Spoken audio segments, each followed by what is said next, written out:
I'm Symphony Privet. Thank you for joining us here on Featured. We hope to inspire or simply make you smile with uplifting stories across the country. First up, we are spotlighting how music helped two childhood friends reconnect after spending 50 years apart. Here's Sean Martinelli. Music is timeless, and if we are lucky, we're good. All right. So are friendships. Robert Marcus and Jan Dash first met more than a half-century ago. We grew up in a similar part of the country in Southern California. He was in Los Angeles and I was in Long Beach. Well, we played in the orchestra, we played in the opera orchestra. We were students. We were students. Both played the clarinet, both attended the same music training. Both eventually lost touch. We went our different ways. I went into physics, he went into medicine. Our paths just diverged. Robert went on to practice medicine at Stanford. Jan traveled the world as a physicist. They didn't talk to one another for more than 50 years until music brought them together once again. So it was serendipity, is that the word? In 2017, Robert and Jan happened to be attending the same opera orchestra on the same night in Santa Fe, New Mexico. I walked back, not backstage, but out to where people were gathering for coffee in the intermission, and Jan gathered. Jan Dash, Bob Marcus. And there was Bob. That was great. The pair quickly picked up where they left off. Now in retirement, Jan and Robert live just miles apart. I took conducting lessons at Juilliard for 5 years. Their rekindled friendship would be a good way to end this story, but Robert and Jan found an even better one. Yeah, we'd pick up where we left off. The friends believe music should be shared. That's why they've started playing for audiences in assisted living. We met them here at Forest Hills in D.C. It always made me feel good if I made somebody feel well or feel better. I mean, performing music has been part of my life since I was, this high. So it's the chance to perform and, people enjoy it and that's gratifying. For this duo, their reunion is as touching as their tunes. And to think this was gone for so long and just found its way back into your life. Who would have thought it? I mean, I think it's very powerful. Powerful and timeless.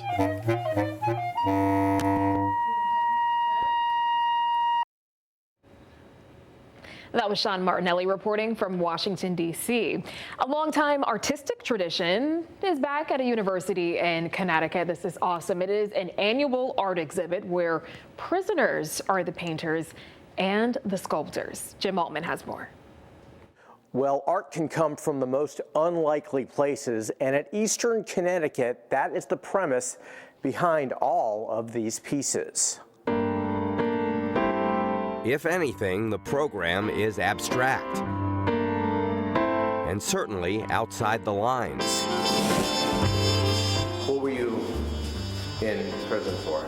Robbing banks. You were a bank robber? I was a bank robber. The reds, the blues, and the greens. There is something bright delivered from a place of repentance. At Eastern Connecticut State's Gallery, Danny Killian is drawing on his past. There's not a lot of things that you can lean on, especially in maximum security facilities when you first go in. Originally from Wolcott, now living in Troy, New York, Danny spent 13 years behind bars. It was this, what's called the Community Partners in Action Prison Arts Program, that changed the landscape for him. And every year, new inmate art is showcased here. Oh, this was the greatest aspect of my life, probably in any way. Before I was incarcerated, while I was incarcerated, and since I've been incarcerated. It's a very, very powerful rehabilitative program. For decades, Jeff Green has been the program manager. The annual show serves to, one, encourage people throughout the year to make art, to take on rigorous endeavors, and then We use it to connect the world of the prison with the world outside. Prisoners given a blank canvas? For Danny, even while locked up, it was that creative freedom that provided a spark for his future success. It's a very healing process, you know, and that's what it's really all about, is healing the damage that happened to me that led me to want to be a bank robber, the damage that I caused people that were involved in my crimes. We all need to heal from that damage.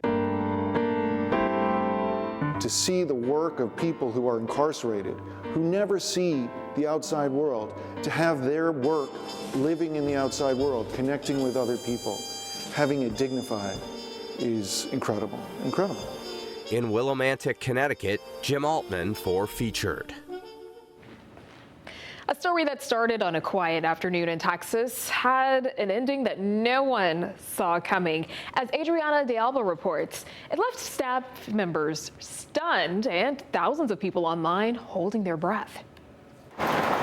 Inside Monkey and Dog books, decorated shelves hold stories. It's like you can alphabetize. But the Fort Worth bookstore now holds a story of its own. It's just so exciting for the shop. That this staff will never we've forget. Had some people propose in the shop. We've had people have birthday parties in the shop, and then this was the first. 1 second, a North Texas mom was book browsing. The next, she went into labor. It says, "I am so sorry, my water broke." The parents rushed out, leaving behind no name. I was very optimistic. Just curiosity for owner Seth Burt. That was the mission, was to try to figure out who the mysterious book baby was. So he posted this video on the bookstore's Instagram. So if you know them. Comments and shares poured in. A community invested. That's what the post, I think, tried to do, is just bring people together. The internet did its thing. Found the book baby. Hello. Hi, Seth. Are you Morgan? Hi. 2 weeks later, that mom, Morgan Trajasic, is back. And I got to meet baby Leo. Yeah. This time with her newborn son, Leo. Did you expect to go into labor in a bookstore? No, I did not expect to go into labor in a bookstore. What went through your mind? Honestly, I was just excited. Her 4th child, and this time it all happened so fast. Morgan and her husband rushed out of the bookstore and went straight to the birthing center, and little Leo was born 25 minutes later. And so it's the way it was supposed to be. Leo's story already beginning with the ultimate plot twist. It fills me with a lot of hope. He's very much loved. The owners even gifted Leo discounted books for life. The so-called bookstore baby, proof that the best stories are the ones you never see coming. That's so cute. In Fort Worth, I'm Adriana De Alba. A woman in Columbus, Ohio, suffered a medical emergency while she was driving. She needed help, and she got it. Brandon Schaaf shows us the moment when the woman met the people who saved her life. In this room at a training center here in Columbus, a woman who was in cardiac arrest months ago got the opportunity to meet the first responders that helped save her life. Thank you, Angela. Can I hug you? Yes. Thank you. On Friday, 83-year-old Sherry Hart showing appreciation to the ones who helped her when her heart wasn't beating properly. They saved my life, and I wanted to see their faces. Last October, Hart was behind the wheel on River Road, driving to visit her grandchildren. Suddenly, she went into cardiac arrest, losing consciousness and crashing into a tree. Someone called 911, and Columbus police were the first ones there. They broke her out of the car and immediately began CPR. It's a good feeling. You know that when we got there, when we did, it actually made a big difference. The responding officers were among the many first responders recognized and thanked by Hart. I've been doing this for a long time, and it's rare that we have this outcome, so to be able to get to meet her and talk to her is just really cool. Paramedics picked up the CPR once they got there. They shocked her 3 times with a defibrillator.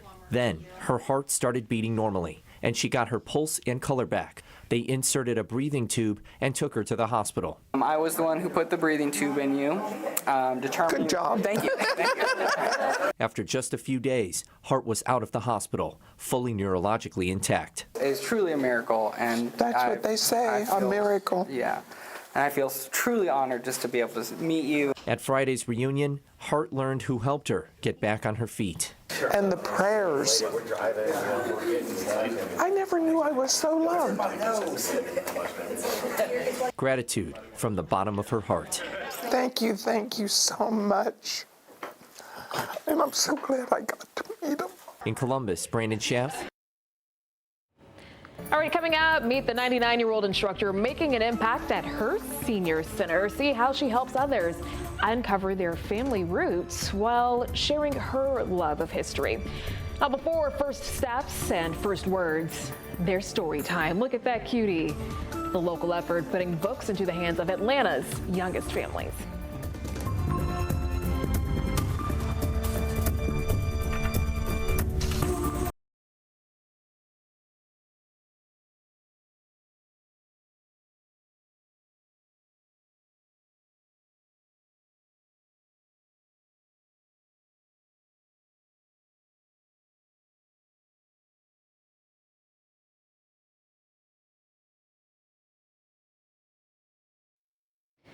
A 99-year-old woman in Arkansas is still chasing her passions while inspiring those around her. Carter Tweet visited the Benton Senior Activity Center to learn more about her story.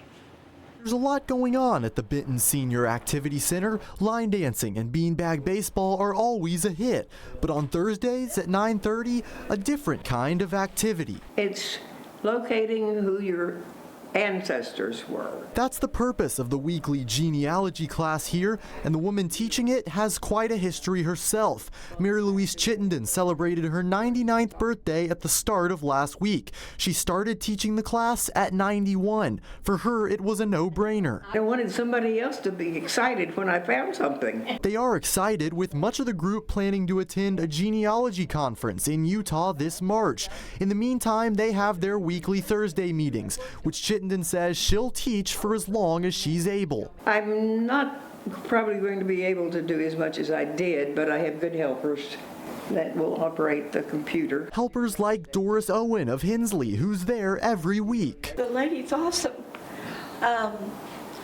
You walk into a class, and I'm an old techie, but she's 99, and most people in their 70s can't do some of the stuff she's doing. She'll outlive us all.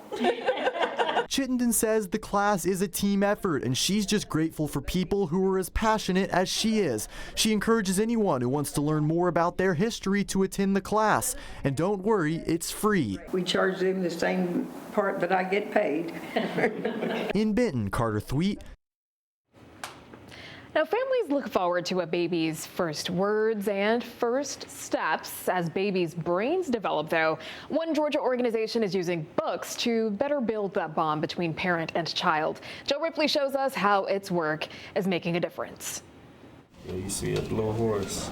See the horse? It's early in baby Ronan's first chapter of life, surrounded by family and love as his story's just beginning. It's all about that attachment. It's all about early relational health. It's about helping parents understand the value of helping their children feel secure. Carolina Klinker is the program director of Reach Out and Read Georgia, which partners with pediatricians, libraries, and departments of public health to give books and guidance to parents of kids ages birth to 5. The providers use the book as a developmental assessment tool, a way to connect with the parents and a way to engage and model behavior so that parents learn how to connect with their kids with books at an early age. Klinker says 80% of brain development happens before age 3, 90% by age 5. If they're not reading on grade level by 3rd grade, that sets them back for years. Marcia Divac plays a vital role in this story as well as Youth and Family Services Coordinator at Fulton County Libraries. She says COVID closed the book on the Books for Babies program. But over the past few years, we've seen increasing numbers. People are coming back. They're participating more in our programming. Now, Books for Babies is back on. Reach Out and Read has done checkups for more than 2,300 families in Fulton County. A story Carolina Klinker says could lead to a promising ending. The value of that connection impacts a child's behavior, impacts the parent's stress. We know that reading reduces the stress in families overall. That was Joe Ripley reporting from Atlanta. Now, a North Carolina man with a rare genetic disease hasn't let it stop him from impacting lives and bringing joy to a local YMCA. Photojournalist Ben Green has the story. At the Harris Y is one familiar voice. Hello there. How are you? Good morning. Good morning. That voice belongs to Bryant Graber. Morning, Brian. Good morning, sir. How are you today? You doing good? He's been here since he graduated high school. And that was 2003 from Irish Park. I feel very lucky to have a job right out of high school. More than 20 years later, good morning. Bryant would rather talk about the people coming through these doors. He does it every day with a smile. Even when he doesn't feel really happy, he's always happy to be here. Hey, have a good day. That's Judy Barnes, one of Bryant's longtime coworkers. Movie star, there you go. He says he's all been about spreading joy. Would you like a free sticker? Bryant has a rare genetic disease called MPS1. It affects the lysosomes in his body. Try to think of people like Stevie Wonder, Ray Charles, and all those guys. They were blind. Look how successful they were. I didn't want them to think just I have a disease and stop me from what I want to do in life. 10 years ago, Bryant made headlines when the YMCA estimated he had greeted more than 1 million people. Have a good day, everyone. Now, bye, Doug. A decade later, they estimate he has greeted more than 2 million people. How you doing today, Nelson? But it's all the people who know him by name and come in. After a while, you just learn that's Bryant. What's up, B? Hey, what's up? How are you? But Bryant says he doesn't do it for the recognition. He just wants others to feel welcome and seen. You have a good day, sir. Ben Green. Coming up in the next half hour, cheerleading at one gym in Maine is about more than competition. One team is proving that every athlete deserves a spot on the mat. Why the state's only unified cheer team is turning heads and changing the game. And after the break, the handmade surprise warming hearts and heads inside a classroom.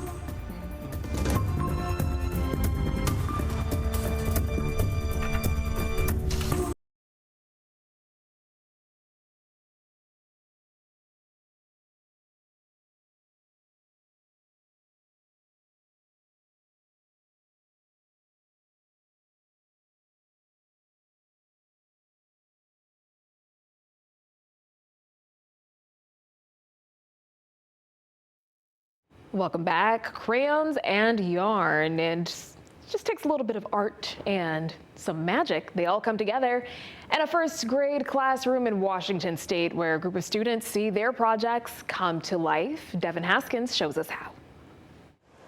Good morning. Good morning. All right, are we ready to start? Yeah. Okay.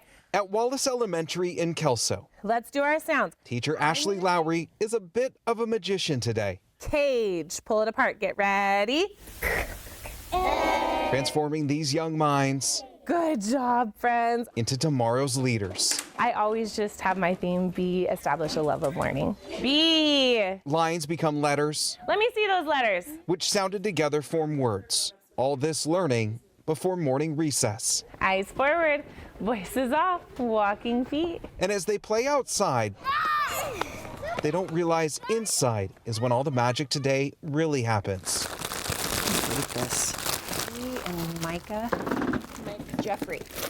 Before winter break, Ashley's Aunt Amy had an idea. What if we created our own hats? So I'd seen the idea and thought, in the middle of winter, it'd be a great project. The kids colored their own hat ideas, solid colored stripes. That was just a simple art project to the students. I definitely saw kids who were really excited about patterns. So you'll see kids that had a nice repeating pattern.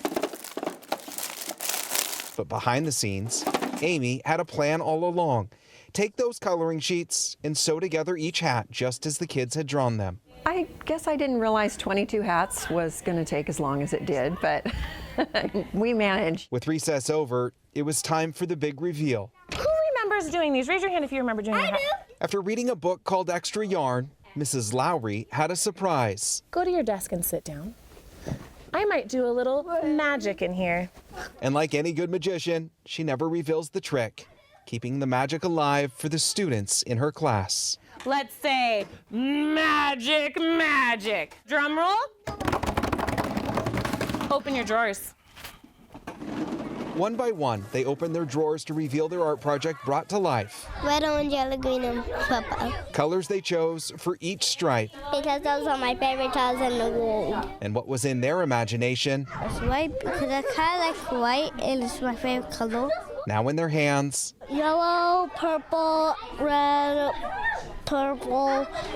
orange. And on their heads. I was just thrilled that everybody was so excited and it looked like they're really going to enjoy the efforts. There was a bit of magic today at Wallace Elementary, except there were no tricks, just a treat for everyone. Hello. They love accessories, so I'm really excited to see these hats bouncing around. I think they'll love it and just that pride, and it's something that they made. In Kelso, Washington, Devin Haskins. That's such a cute little thing that their parents can keep up with, and it allows them to express themselves artistically and see their ideas come to life. Love that one. Already still ahead, One Life starting a chain reaction to save 4. We'll tell you why a pediatric nurse decided to give up her kidney to help others. And a soldier in Texas reunited with people who saved his life. We'll tell you how he was able to reconnect and thank them.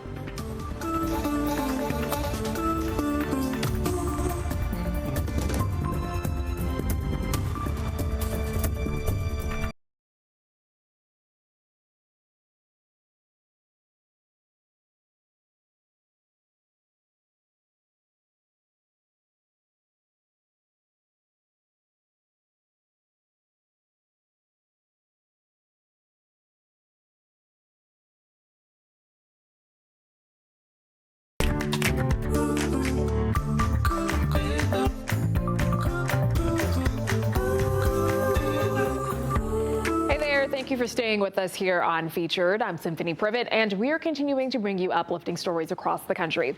A soldier at his lowest, saved by his fellow soldiers. One man stationed in Texas took to social media to find the men and women he says saved his life. Sydney Walker has more from the Army captain whose TikTok account helped him find his heroes. All right, so on June 14th, 2024, I had a near heart attack. Captain Tony Smith was on a run in the summer of 2024. Personally, physically, mentally, it felt like my worst day. He felt off. Decided to go to Darnell, so I drove off of Legends and essentially blacked out. He pulled over and broke down. So I'd gotten out of my car and I think went manic, essentially. I kind of lost it. That's when soldiers stepped in. MPs and EMS showed up. They rushed him to the ER for what they thought was a mental health emergency. Kidney and liver enzymes were elevated. They found the blood clot in my left leg. A scare. My next day could have been my last day. That shoots up to your heart, your lungs, in your brain. You're dead. Now his time in the Army is almost over. I couldn't leave here or get out the Army without at least acknowledging, tell them that I appreciate them as well. Hope that I can find these soldiers and recognize them and shake their hand. The response was overwhelming. A lot of the MPs reached out to me. I had personnel from Colleen, mom's pages, the spouses' pages were reaching out. He found them the very next day. It's just cool just to thank them and be hey, thank you so much for essentially you saved me. Good soldiers. If I would have been off base, that would have been a worse story. Good humans. Didn't see the rank, just saw me as human. And good news out of Fort Hood. So it's kind of amazing how, when you do it the right way, social media can, find what you need when you need it. That was Sydney Walker reporting from Texas. Now, Smith says once you put on that Army uniform, it doesn't matter who you are all on the same team. Well, medical professionals, they're pretty used to saving lives through their jobs, but one pediatric nurse in Ohio decided to give a piece of her own body to save multiple lives. Libby Cathy explains. I'm excited and I'm nervous and I'm grateful. A Central Ohio pediatric nurse is about to start a chain reaction, one that will change 4 lives. Taking care of patients waiting for organs and just seeing the struggle of the frequent admissions and having to go to dialysis and they can't eat what they want. That's when I kind of felt more drawn to living donation. So that pull became a plan. About a year and a half ago that I actually filled out the form. signing up to become a living organ donor. Some people donate as a non-directed donor, which is what I'm doing, and the nice thing about that is they can make chains, so they can kind of fit you into the chain where they need you. It works like this. One donor starts a series of transplants, making it possible for multiple patients, even without matching donors, to receive a kidney. And sometimes the non-directed donor can be the missing link in the chain and can kick off this series of people getting the kidneys that they need, even if the person that wanted to donate to them isn't a match. So later this month, she'll donate her kidney to a stranger she may never meet. In her case, 3 other donors, 4 recipients, all in one day. How does it feel to be able to be that person? It feels great because there's 4 people that now have received this call like, hey, you're gonna get the kidney that you've been waiting for. They're not my family member, but this is somebody's family member. Her family says this is who she's always been. Well, we always say she's our Switzerland in the house. I think of all of us to do this, it makes perfect sense to me that it's her. Just sacrificial love to strangers too is, I think, a really beautiful gift. And the need for this kind of gift is massive. Across the country, 100,000 individuals are waiting a life-saving transplant. Out of those 100,000 individuals, 85% are waiting for a kidney transplant. And so the need is real. For Weldon, the sacrifice, including 8 weeks of recovery, feels small compared to the impact. That's a pretty short time for someone to get years out of this organ and to kind of get their life back. She hopes her story inspires others to give back too, however they can. I would just encourage people to look into it because it can make a huge difference in someone's life. Give these people their lives back. That was Libby Caffey reporting from Ohio. A former NICU patient has overcome the impossible and knows the hospital by heart. Now she helps care for children who remind her of exactly where she began. Here's Teresa Woodard. This isn't just a building. It is a huge part of my story. It is the place that saved her, a place that raised her. They are my extended family. I still refer to them as family. I'm doing good. Now it is the place she works. Erin Hunter McFan is a program manager in the Heart Center at Children's Medical Center in Dallas, where she was once a patient. At 9 months old, I had my first open heart surgery. Where she spent 3 months in ICU, where she survived a congenital heart defect when survival was not certain. By God's grace and through the care of the medical team, I'm still here thriving 7 open heart surgeries later. The children's team repaired her heart and was right beside her when life broke it again. Erin's dad, Grand Prairie Police Sergeant Greg Hunter, was shot and killed in the line of duty when she was only 14. I understand that when I was in the hospital, in that very critical beginning at Children's, that he would go to the chapel and pray. So I owe a lot of my strive, my dedication, my love and empathy for others to him. The doctors and nurses who came to the funeral and to every milestone since, now colleagues. That is my primary goal, is to give back for all of the care and support that I've received. The team and the place that once saved her life now help her live a life of purpose, of meaning, of joy. Always good to see you. In Dallas, I'm Teresa Woodard. And now to a story about a family tradition, a hand-me-down mixer, and a 16-year-old who turned both into a dream. Here's Sean Giggy. As a child, 16-year-old Audra Davis was interested in psychology until she was introduced to history, her own family history.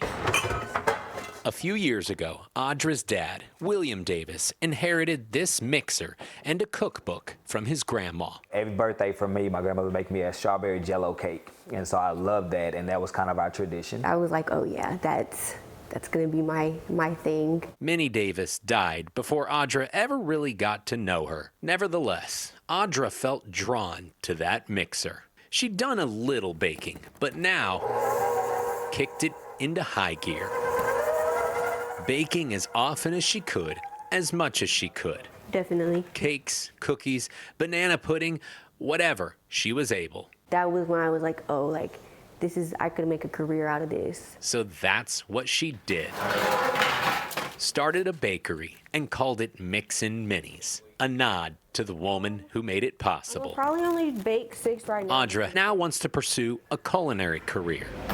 She's part of the culinary team at Cedar Hill High School, and later this month, she'll compete in a culinary competition where she has the chance to earn a scholarship to culinary school. But make sure that you don't add your eggs in while it's too hot. But her greatest reward will always be that special ingredient that made it possible. It's nice to know that this is what she did and this is what I'm doing now, and I'm able to bring her, I'm basically keeping her alive as the time goes by.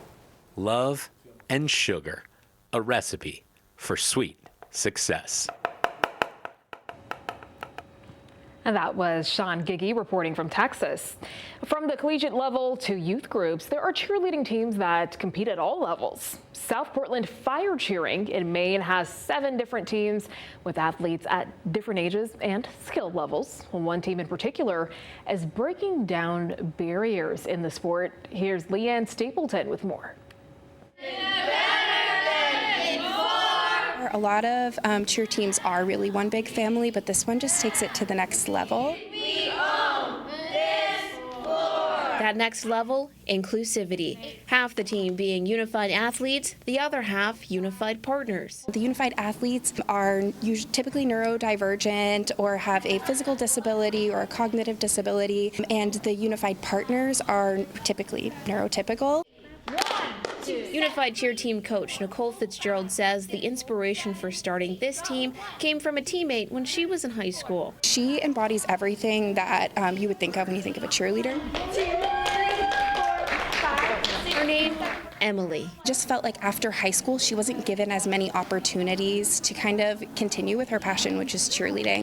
I'm a flyer and we're going for gold again. Athletes on the team range from kids in 6th grade all the way up to adulthood, with Emily high-flying into her 2nd season at 30 years old. It's really 50% about the actual sport and 50% about friendships and making sure that everybody knows that they are valued while they're here.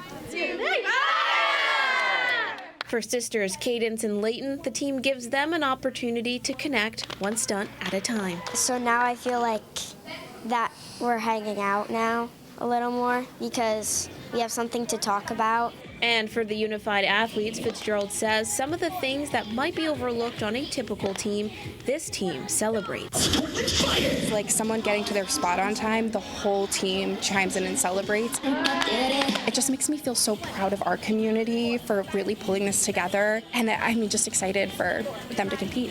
And I just love everyone here. And that was Leanne Stapleton reporting from Portland, Maine.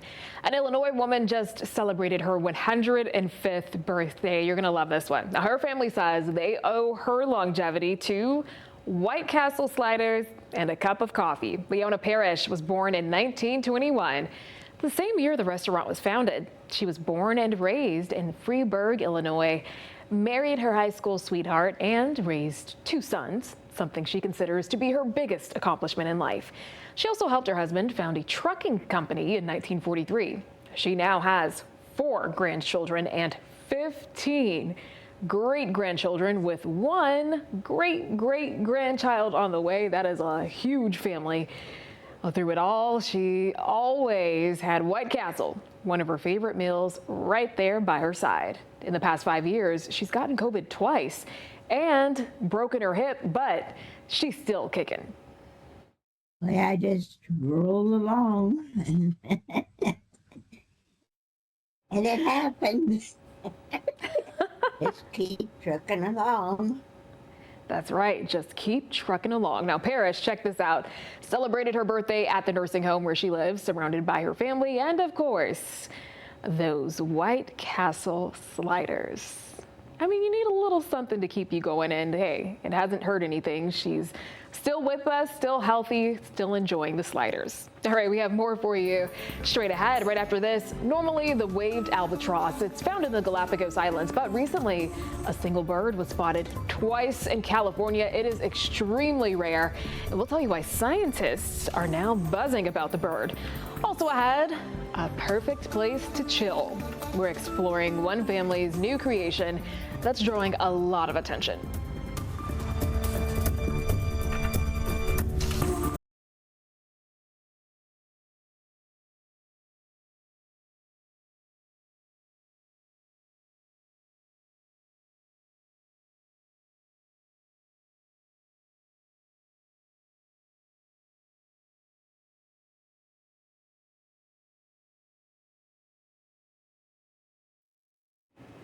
Welcome back. A Frito-Lay's commercial for the 2026 Super Bowl was about two potato farmers, a father and a daughter. Well, that commercial is based on a family farm in Illinois. Haley Bickelhop shares the story behind the last harvest. Might be time to hang it up. Farmer Katie Newmiller How about one last time? hung up the phone after a surprise call for a new experience. It's just crazy to think that our story, our hard work is being presented on the big screen. Frito-Lay asking if they could share Katie and her dad Tom's farm story during the Super Bowl. Newmiller Farms grows over 3,000 acres of potatoes a year right here in Carroll County, Illinois. We've been growing for Frito-Lay since before it was even Frito-Lay. My grandfather grew for them, and it was all on a handshake, and so it's just a legacy that's been passed down. It's not only a legacy, but a crop to chip process that's worked for the Newmillers for years. If you're eating a potato chip in the Midwest, it probably came from us. The commercial, filmed with actors, wrapped up in New Zealand. Got one! But the moments depicted on the screen were real for the Newmillers. When she's a little girl and always wanting to be around her dad, that's how it was growing up. Including accurate personal examples. So I would leave him little notes in the tractors, in the bulk trucks, and his truck. And life memories, even down to these white shoes. It makes it so special. He's my best friend. He's my rock. And to add to the excitement, Katie, Tom, and the rest of the family were special guests at the Super Bowl, even wearing their Bears gear. It's completely different than farming. So we were definitely in the big city for a day. The commercial may depict Tom handing over the keys to Katie, but that's not the case. So he's still the first one there and the last one to leave. He's the heart and soul of the farm. Still growing potatoes and keeping the legacy going. Haley Bickelhop. Well, people in San Diego don't usually get to see this kind of visitor off the coast. It's a seabird that normally lives thousands of miles away in the Galapagos Islands, but it has turned up in California waters and it has scientists buzzing. Brian White has this story. When you spend enough time at sea, you learn what's normal and what's not. And this sighting, definitely not normal. It was during a research trip that started right here in San Diego. Researchers aboard this NOAA vessel spotted something they never expected to see, a waved albatross, a species normally found near the Galapagos Islands. This is only the second time this species has ever been seen north of Costa Rica. Even more remarkable, it appears to be the same individual bird that was spotted just a few months earlier off Northern California. So it's extremely rare. We were not expecting to see it. Dr. Tammy Russell was part of a month-long research mission aboard the NOAA ship Reuben Lasker, surveying birds and marine life as part of a long-running partnership between NOAA, Scripps Institution of Oceanography, and California Fish and Wildlife. It felt like lightning struck me because of the shock of seeing this bird. For her, the moment was especially meaningful. The waved albatross is what scientists call her spark bird, the species that first inspired her love of seabirds as a child. They do this amazing courtship dance with their partner, and it just got me really enthralled with seabirds. On this day, she stepped out onto the bow of the ship, already surrounded by breaching whales, dolphins, and feeding birds, when the albatross suddenly flew past her face. And I screamed, waved albatross, I knew instantly what it was. She raced to the ship's flying bridge and learned her crewmate, Melody Barron, captured these photos. I totally just collapsed on the ground of the ship, and I was laughing and crying, and it didn't seem real. The waved albatross is critically endangered with a wingspan of about 8 feet and a bright yellow bill, making sightings like this incredibly rare. I really want to know, what was this bird thinking? Why did it come up here? We don't know that, and there's no way to know. It's a once-in-a-lifetime sighting they'll never forget. Brian White.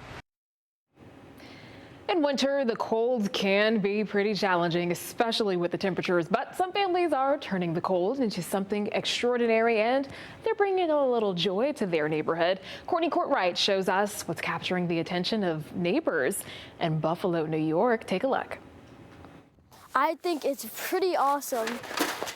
Day by day, people who live on North Creek Drive have been keeping a close eye. People were invested with it, driving by, stopping every day, watching the progression. As something special took shape in Michelle Kibe's front yard. I don't know, it was a wild idea that got carried away, and it was for the kids. It's been a chilly labor of love over the past week. The driveway was filled with tinfoil pans for a week. Filling pans up with water and letting them freeze. And then you make a bunch of bricks, and then you stack them and you make a mortar with water and snow.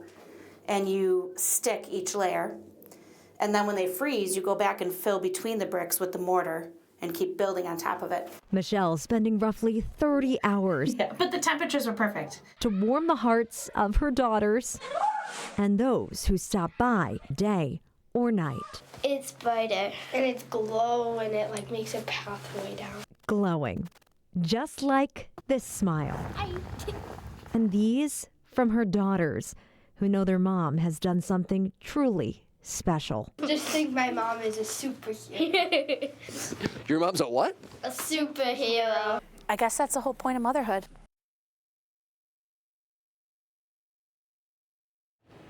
Oh, that was awesome. That was Courtney Courtwright reporting from Buffalo. Now, she says the community is welcome to stop by and check it out, but if the Igloo lights are off, it is closed for the night. I would love to come across that. It's a genius way to make the best of some really tough temperatures to deal with this winter. Alrighty, still ahead. Dogs, adventure, and some viral fame. We'll tell you how one bus is turning shelter pups into social media stars and finding them forever homes.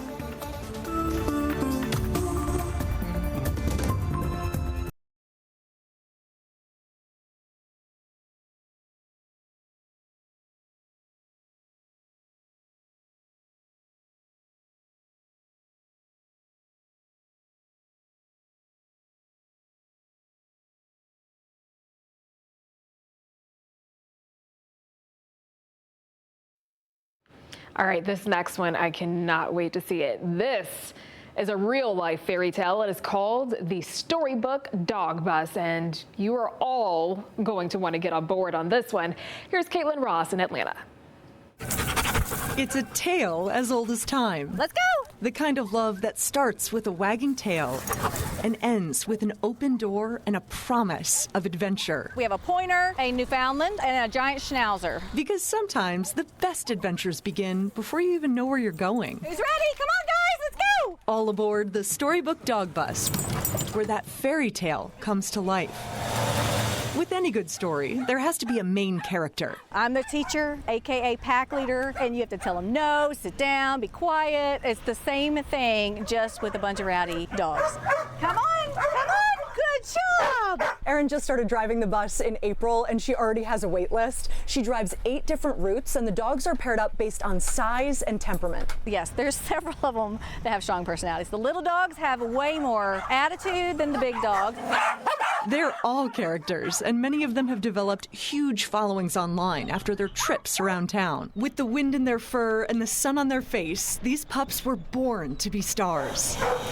We drive through downtown Woodstock, and it is like the paparazzi is what I like to call them. Oh my God, is that the Storybook bus? Because I recognize it from Facebook. The bus has gone viral, with people all over the country following along on their adventures. We'll pull up at a red light, and I have 3 people that are just in awe and yelling, hey, hey, hey. I've had people chase me down, make me stop, just so that they could say hello to the dog. Come on, boys, come on, let's go! In that viral love is now helping the underdogs. This is little Georgia. She is our latest rescue. Say hi, Georgia. She has crazy teeth. People who follow the bus online helped save Georgia after she was being neglected. They covered her vet bills within an hour of me posting about her. She's pretty much set for life. She now brings shelter dogs along for the ride, giving them visibility, connection, and a real shot at finding their forever homes. Now, every stop is more than a ride. It's this way, come coming. It's a chance for a shelter dog to be noticed, They're so cute. loved, and finally taken home. You can see it in their eyes. They're just so grateful and happy that they got another chance in life. All right, guys, here we go. A second chance and a happy ending. That was so cute. That was Caitlin Ross reporting from Atlanta, and I think I am so jealous of Caitlin's assignment. One of my favorite stories from this episode today. Alrighty, that is it for this episode of Featured. Until next time, make it a great one.